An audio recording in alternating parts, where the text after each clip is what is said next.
Politique de la ville et du logement. Derrière ce nom qui sonne si joliment et nous inspire des villes belles et saines dans lesquelles vous pourriez vous épanouir, vous et vos familles, se cachent en réalité d'énormes coûts, bien souvent motivés par une certaine bien-pensance.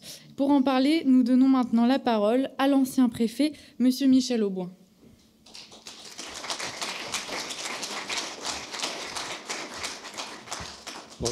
Bonjour à tous et puis merci surtout aux organisateurs de Polémia de m'avoir invité à vous parler d'une politique particulière qu'on appelle la politique de la ville qui, dans la masse immense des 3000 milliards, ne pèse que quelques milliards, mais quelques milliards qui sont d'une certaine façon assez peu compréhensibles. Il arrive, quand on parle de politique publique, régulièrement, qu'entre les motivations de la loi et les mesures qui sont votées pour les décliner, qu'une distorsion s'installe, mais il n'y a pas de politique où la distorsion est plus grande qu'en matière de politique de la ville, pour laquelle il est en fait impossible de saisir le lien de causalité qui relierait les faits générateurs aux réponses apportées par les institutions. Sans les désordres qui ont agité les banlieues depuis l'été chaud, je mets des guillemets, été chaud, c'est ainsi qu'on l'appelait, de 1980, en passant par les émeutes de 2005, celles de 2023, le trafic de drogue, les rixes mortels, jamais la politique de la ville n'aurait vu le jour. Pourtant, si vous lisez les documents officiels du site du Premier ministre, les objectifs de la politique de la ville sont réduire les écarts de développement au sein des villes et améliorer les conditions de vie. Quel rapport existe-t-il entre les conditions de vie et l'extension du crime? Je l'ignore. À chaque fois, des désordres, des incendies, des destructions d'écoles, des attaques de commissariats et de policiers, auxquels on aurait sans doute dû répondre par des mesures judiciaires, mais à la place, la mise en œuvre d'une politique supposée préventive, formée de mesures d'animation, d'accès à l'emploi ou de rénovation des immeubles. En politique de la ville, la question de la sécurité qui fut l'élément déclencheur n'est jamais abordée. L'Observatoire des villes, qui recueille des milliers de données sur l'emploi, n'en produit aucune sur la sécurité. L'insécurité, pour les promoteurs de la politique de la ville, n'est pas une cause, mais un symptôme. Pourtant, évidemment, dès que vous vous promenez dans les quartiers, la première chose dont on vous parle, c'est bien de l'insécurité. Mais la politique de la ville est un serpent qui se mord la queue. Si, pour éviter de nommer les quartiers où les désordres sont les plus grands, elle a privilégié une approche anonyme fondée sur des critères objectifs, je mets objectifs entre guillemets aussi, in fine, son choix a révélé ces quartiers que tous les Français connaissent, ceux qui produisent l'essentiel des faits divers criminels qui alimentent l'actualité. Après des années d'hésitation, la politique de la ville a choisi, c'était en 2014 à travers la loi Lamy, un critère unique censé regrouper ou synthétiser tous les autres, et ce critère unique a été celui de la pauvreté. La pauvreté serait-elle ainsi la cause du crime et de la délinquance? Toutes les études menées, autres qu'en France, montrent pourtant le contraire. De 1980 à 2024, 43 années sont passées. La politique de la ville et sa petite sœur, la politique de rénovation urbaine, ont englouti des milliards d'euros qui n'ont empêché ni les émeutes de 2023, je rappelle, 1 milliard d'euros de dégâts, ni l'extension du narcotrafic, ou pour le dire plus simplement, l'extension de la zone de chalandise de la DZ Mafia, dont le chiffre d'affaires avoisine aujourd'hui celui des producteurs de champagne en France. Même les émeutes de 2023 n'ont rien modifié à son approche. En 2024, le BOP 147, pour les spécialistes, le BOP 147, c'est le budget du ministère de la Ville, est doté de 635 millions d'euros, auquel il faut ajouter 2,4 milliards de dotation de solidarité urbaine, 260 millions d'euros affectés à la rénovation des copropriétés dégradées, dont 40% se trouvent en QPV, je vous en parlerai. Et quant à la rénovation urbaine, elle a coûté, en 18 années, 48 milliards d'euros, soit plus de 2,5 milliards d'euros par an. La politique de la ville a surtout généré un écosystème dans et hors de l'administration qui finance, via la technique de l'appel à projet, 15 000 structures surtout associative, nécessitant une administration abondante, et on revient évidemment au thème qu'on vient d'entendre, une administration abondante de gestionnaires de projets, de préfets à l'égalité des chances, de sous-préfets et de tous leurs services pour des thèmes aussi incertains que la laïcité, la culture et des projets aussi anachroniques que les médiathèques. Je dis les médiathèques à dessein parce que j'entendais l'autre jour un maire d'une commune dont le quartier avait subi de graves dégâts se plaindre du fait qu'on avait mis une médiathèque dans le quartier et qu'il était dommage que cette médiathèque, cet équipement n'avait eu aucun effet. Moi qui fréquente beaucoup les quartiers, je n'imagine pas un seul instant l'un des voyous que j'y croise un jour aller chercher un livre dans une médiathèque. Je passe. Les quartiers de la politique de la ville, dits QPV, quartiers de politique de la ville, sont au nombre de 1500. Ils comptent officiellement 5,4 millions d'habitants. Mais ce chiffre est très minoré parce que, vous le savez sans doute, beaucoup de locataires HLM pratiquent la sous-location dans leurs propres appartements et je pense qu'il faut y rajouter quelques millions. Donc ils abritent 10% de la population française. Ils regroupent 34% des 5,4 millions de logements sociaux en France. Leur poids est considérable dans la structure même de la nation. Je pense que vous en avez une claire conscience. Et la jeunesse de leur population tranche avec la démographie du reste du pays. Je passe sur ce sujet. Les QPV se distinguent des autres quartiers HLM de France par la concentration de leur population, entre 7 et 20 000 habitants par quartier, et leur surface, souvent moins de 50 hectares. Ils sont évidemment les plus sensibles, voire les plus dangereux. Ils concentrent en tout état de cause l'essentiel des désordres qui affectent le pays et alimentent son actualité tragique. Pisin à Nîmes, je prends les derniers, la Grande Borne à Grigny, le Val-Fouré à Mantes-la-Jolie, la Castellane à Marseille. Et évidemment, vous les connaissez tous. Je pense que si on prenait chacun d'entre vous, on referait la liste des 1500 quartiers sans aucun problème. Ils sont nombreux en Île-de-France, 14% de la population, soit 1,7 million de personnes. Dans le Nord, la région lyonnaise, Marseille. En Seine-Saint-Denis, 40% de la population vit en QPV. Mais par l'effet de la loi SRU de décembre 2000, qui a obligé toutes les communes à accueillir des HLM, ils sont aujourd'hui présents dans tous les départements et dans toutes les villes moyennes, y compris en Lozère. Ce qui explique d'ailleurs assez bien l'extension des émeutes entre l'année 2005 et puis l'année dernière, où elles ont touché des endroits qui, jusque-là, n'avaient jamais été repérés. Les QPV comptent également des copropriétés dites dégradées, Grigny 2, Le Chêne-Pointu, qui accueillent en priorité des familles en situation irrégulière. On pourrait y revenir si vous voulez.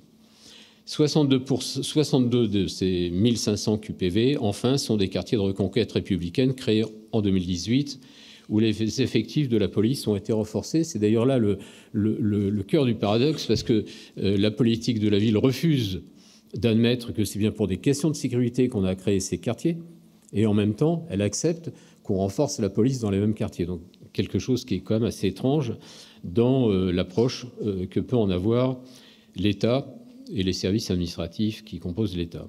Si l'on compare la sociologie des QPV au reste de l'habitat, je suis parti des données fournies par l'INSEE, on constate que les QPV comptent en pourcentage 3 fois plus d'immigrés, 2 fois plus de familles monoparentales, 2 fois plus de familles actives, 2 fois plus de jeunes sans diplôme ni emploi et 2 fois plus de mis en cause. Les QPV, si je reviens sur la question de l'immigration simplement, les QPV logent 23% des immigrés présents en France, soit 1,6 million de personnes à l'étranger. Mais en fait, ce calcul ne concerne que les personnes qui sont nées à l'étranger. Il faut ajouter à ce nombre les enfants qui sont nés en France mais qui ne sont pas encore français, dont les familles sont émigrées, sur un calcul de 3 enfants pour un couple, donc pour 2 personnes, il faut ajouter à ce nombre 3,4 millions d'individus en plus. Sans compter tous les jeunes Français de plus de 13 ans qui ont acquis la nationalité française de façon automatique et qui, pour une part d'entre eux, j'en ai souvent des exemples, ignorent même qu'ils sont devenus Français.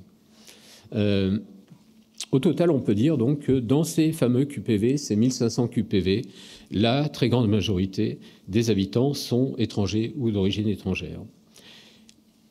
Ces immigrés, je ne parle que ceux qui sont nés à l'étranger, sont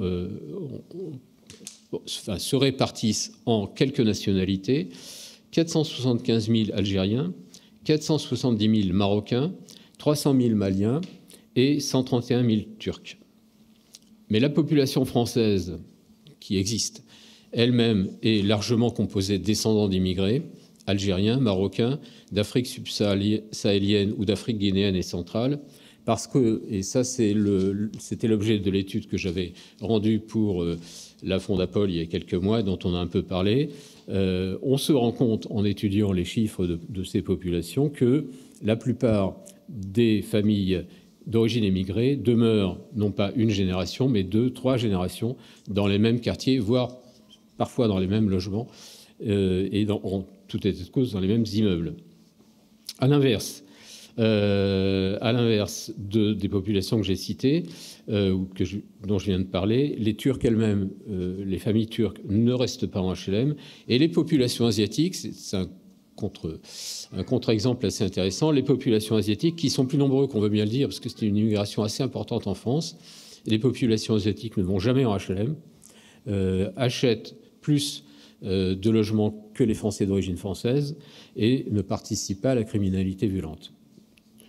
J'apporte cette précision parce que pour éviter de donner de l'immigration une vue générale et parfois un peu fausse, notre question migratoire, elle est quand même en grande partie fondée sur des immigrations venues de pays qui sont parfaitement identifiés. Pour des raisons structurelles, les QPV ont donc vocation à accueillir une majorité des nouveaux habitants. Le chiffre a été cité tout à l'heure, 500 000 nouveaux habitants. Moi, je l'avais donné lors d'une conférence il y a quelques mois. Toute la presse de gauche s'est soulevée en disant que c'était un scandale. Et puis, en fait, ils ont été rendus publics récemment. C'est bien 500 000 nouvelles personnes qui sont arrivées l'an dernier, qui vont générer, c'était la suite de la démonstration, mais ça n'a pas été fait, qui vont générer, avec un multiplicateur de 7 environ, 2 millions, de 5 au moins, 2 millions, c'est la démographie, c'est le droit à faire venir une épouse, et deuxièmement, la démographie de ces familles, une immigration de 2,5 millions de personnes dans moins de 10 ans. Donc vous voyez l'effet multiplicateur de 500 000 personnes qui rentrent chaque année. Évidemment, pour rester sur les QPV, il y a peu de familles françaises qui acceptent d'y prendre un logement, ce qui renforce encore plus cet aspect de fermeture sur eux-mêmes de ces quartiers. Si je prends maintenant le critère des jeunes sans emploi ni scolarité. En fait, l'INSEE elle a une tranche d'âge 16-25 ans qui ne correspond pas très bien aux études qu'on voudrait conduire, mais enfin, on doit se contenter de ce qu'on nous donne. 27% de la population des 16-25 ans sans emploi non scolarisé, ça fait entre 220 000 et 270 000 jeunes, dont 39% sont nés à l'étranger. Parce que c'est dans le vivier de ces jeunes que se recrutent toutes les petites mains du trafic de drogue et une grande partie des criminels dont la presse parle maintenant régulièrement, qui tuent sans aucun état d'âme. Un quart des jeunes sensibles habitent dans ces QPV. Si je rapporte ça à d'autres chiffres, 100 000 jeunes chaque année sont déscolarisés de façon précoce. Précoce, c'est-à-dire avant l'âge de 16 ans, avant l'âge de la fin de la scolarité obligatoire, souvent dès le collège. Je pourrais réexpliquer la façon dont les choses se passent. 100 000 parents qui sont donc laissés à eux-mêmes. 240 000 mineurs ont été mis en cause en 2023. Près de 800 d'entre eux sont actuellement incarcérés. Si la politique de la ville n'avait qu'une seule utilité, franchement, ça serait de s'occuper des 200 à 300 000 mineurs qui aujourd'hui sont dans la nature, qui ne vont pas à l'école, qui n'iront jamais au lycée, qui n'auront jamais aucun emploi stable et qui vont transformer assez vite ou qui vont commencer à transformer la France en un enfer. Deux statistiques pour compléter ce tableau. 37%, enfin une statistique, 37% des 20-29 ans vivent chez leurs parents. Statistique qu'on a retrouvée d'ailleurs sur les études faites sur les dernières émeutes. Je regrette pour ma part que l'INSEE ne nous fournisse pas de chiffres sur les moins de 15 ans, parce que les moins de 15 ans, quand on est sur les terrains, sont très présents aussi. On voit des jeunes, des grands enfants parfois, dès l'âge de 12 ans, etc. Moi, j'avais conduit une étude sur les RIX mortels entre jeunes sur la région parisienne. La plupart des participants à ces RIX mortels avaient entre 13 et 17 ans. Donc l'âge médian, sans doute, de la délinquance est plus bas que ce qu'on peut trouver à travers les statistiques. Une grande partie de ces jeunes sont issus de familles monoparentales, déstructurées, alors je mets où, hein, monoparentales ou déstructurées, ou délinquantes, ou consommatrices de stupéfiants. C'est pas moi qui le dis, c'est ceux qui font les études de ces jeunes dans le cas des structures spécialisées. Et donc, si on s'intéresse à la question des familles monoparentales, dans les QPV, on compte 401 000 familles monoparentales pour un total de 713 000 familles monoparentales dans le reste de la France. Les critères d'attribution des logements sociaux favorisent ces familles, surtout lorsqu'elles ont plusieurs enfants. Et c'est un modèle d'organisation, vous savez comme moi, qui concerne beaucoup les familles d'origine subsaharienne. On voit des femmes seules avec des enfants nombreux. Une partie, pas tous, mais une partie de ces enfants appartiennent à cette tranche de jeunes qui se déscolarisent, qui occupent les bas des immeubles et qui très vite participent au trafic de drogue. Ces familles elles-mêmes génèrent, et c'est ça d'ailleurs le mystère de ce mécanisme, parce que comme vous l'avez compris tout à l'heure, on assoit le critère de choix de la politique de la ville sur un taux de pauvreté, alors qu'en fait il n'y a aucun rapport entre la pauvreté et la criminalité, sauf que ces mêmes quartiers sont ceux où le taux de famille monoparentale est le plus important. Et une famille monoparentale, c'est souvent une famille pauvre, évidemment, une femme seule qui travaille, souvent femme de ménage, etc. C'est de petits revenus, surtout si la famille est nombreuse. Par ailleurs, on doit rajouter à ça la part, là aussi très importante, des mères qui ne travaillent pas. Et là, on renvoie plutôt à une question de culture. Donc, on n'est pas sur les familles subsahariennes, mais sur des familles maghrébines dont les mères ne travaillent plus parce que l'islam préfère les femmes qui restent à la maison. Une femme qui ne travaille pas, c'est évidemment une perte de revenus aussi pour le ménage. Et donc, l'un dans l'autre, le critère de pauvreté se conforte par la coexistence de familles qui sont pauvres. Moi, je disais une fois sur un plateau à une députée qui me disait les quartiers populaires, les quartiers populaires, c'est des quartiers où habitent les pauvres, mais les quartiers populaires ou les quartiers pauvres, c'est une tautologie, parce que si vous mettez les pauvres dans les mêmes quartiers, évidemment, à la fin, vous avez des quartiers pauvres. Voilà, donc ne parlons pas de la pauvreté, tout ça n'a aucun intérêt pour notre sujet.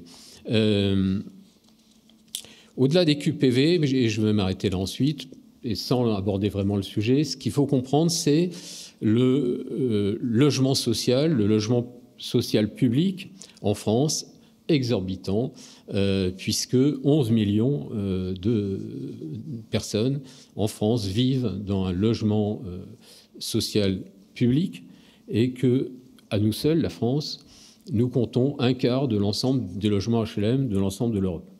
Donc on voit une place considérable du logement HLM en France qui abrite 35% des étrangers immigrés, des étrangers présents en France, et simplement 11% des Français non immigrés. Donc c'est à la fois une place exorbitante et en même temps, et ça conforte l'idée générale qu'on peut s'en faire, le logement HLM est réservé pour une grande part à des populations venues de l'extérieur. Ce logement HLM en France, c'est une sorte de monstre administratif, 593 organismes, 82 000 salariés, 4,7 millions de logements, dont 30% en QPV, 2,5 millions d'APL distribués, ça doit être 2,5 milliards d'ailleurs, 2,2 millions de demandes de logements non pourvus, 26 milliards de loyers et de charges, et les seules aides au logement versées par l'État représentaient en 2023, c'est des chiffres du ministère du Logement, 44 milliards d'euros. C'est donc un système de plus en plus concentré, de plus en plus étatique, qui a été assorti d'une obligation à construire des HLM dans toutes les communes de France, qui utilise évidemment la fiscalité, mais qui utilise aussi les cotisations du 1% patronal. Donc en fait, ça pèse aussi sur le coût de l'emploi et qui utilise enfin une partie de l'épargne des Français, et souvent l'épargne des Français les plus populaires, puisqu'une grande partie du logement social est financée par la Caisse des dépôts et consignations, qui, comme vous le savez, recueille l'argent des livrets de caisse d'épargne. Donc en fait, globalement, une France dans laquelle vous avez des contributeurs nets qui ne sont pas les familles les plus riches, qui sont les familles qui essayent de vivre de façon normale, et en particulier aujourd'hui les propriétaires de maisons et d'appartements, les propriétaires souvent modestes, au profit de locataires qui, pour une grande partie, viennent de l'extérieur et qui bénéficient de constructions, contrairement à une idée qu'on peut s'en faire aujourd'hui, plutôt plus luxueuses que des appartements du privé, avec un coût de sortie qui est important. Le coût moyen de sortie d'un appartement HLM, c'est 154 000 euros, un appartement, mais dans la commune où j'habite, il s'en est fait à plus de 250 000 euros l'appartement. Donc on arrive à produire des appartements avec des normes plus confortables que les appartements privés, des coûts plus importants, et on loge dedans des gens qui sont arrivés depuis peu et qui sont débiteurs nets, puisqu'en plus ils touchent les APL et que le faible montant des loyers permet de dégager chaque année, alors selon les estimations, entre 3 000 et 10 000 euros par foyer, rapporté à une même famille ayant les mêmes revenus, obligée de se loger ailleurs. À quoi servent ces 10 000 euros annuels? Évidemment, et d'abord et avant tout, et c'est ce que montrait mon étude, à financer des constructions, non pas en France, mais dans les pays d'origine de ces populations, en particulier au Maghreb. Je rappelle le chiffre, 6 milliards d'euros de transfert d'argent net de la France vers l'Algérie et le Maroc, en tout. Voilà, alors je m'arrête ici simplement pour vous, cette idée un peu générale du logement social dont personne ne parle, parce que ça c'est un tabou absolu. J'avais appelé dans ce rapport à faire un moratoire, en fait, une année blanche, puisque le système est devenu fou d'une certaine façon, avant que les dirigeants veuillent bien réfléchir sur comment faire demain du logement social nécessaire pour les familles les plus modestes, sans en même temps conduire la France dans cette situation. Parce que si le logement social ne coûtait cher, ça serait déjà grave pour les raisons qu'on vient d'évoquer tout de suite. Mais si en plus il provoque des dégâts de plusieurs milliards d'euros régulièrement parce qu'il génère lui-même une grande partie de la délinquance et du crime en France, là, franchement, la coupe est pleine. Merci. Merci.